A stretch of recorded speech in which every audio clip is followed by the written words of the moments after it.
నన్ను అన్నిటికన్నా కదిలించే సంఘటన ఏంటంటే, ఆవిర్భావ దినోత్సవానికి మనం ఇప్పటంలో జరిగే సభకి ప్రిపేర్ అవుతూ ఉంటే ఒంగోలు నుంచి ఒక మేస్త్రి వచ్చి ఆ రోజు ₹1,00,000 ఆర్థిక సాయం నాకు అందిస్తే, పవన్ కళ్యాణ్ గారికి అందించండి జనసేన పార్టీ కోసం అంటే, ఏం చేస్తారని నేను అడిగాను మిమ్మల్ని. అంటే ఇట్లా చిన్న మేస్త్రి పని చేసుకుంటూ ఉంటాను, నా దగ్గర 10 మంది పని చేస్తారని చెప్పారు.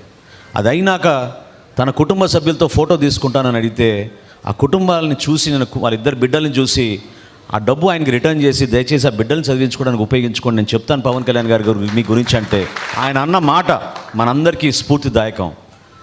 ఈ విధంగానే పార్టీ కోసం ఎంతమంది కష్టపడి పనిచేశారో మీరు గుర్తు తెచ్చుకోవాలి. ఆయన అన్న మాట ఏంటంటే, పార్టీ నా బిడ్డలతో సమానం సార్, అందుకోసం నేను ఈ డబ్బు ఇస్తున్నాను అని చెప్పాడు. ఒక చిన్న కుటుంబం, అంత స్మాల్ బ్యాక్గ్రౌండ్ నుంచి కష్టపడి వచ్చిన వ్యక్తి ఆ రోజున ఇప్పటం సభ 3 సంవత్సరాల క్రితం మనం నిర్వహించినప్పుడు ఆ సభ విజయవంతం జరగాలని ఒంగోలు నుంచి ప్రయాణం చేసి వచ్చి కుటుంబంతో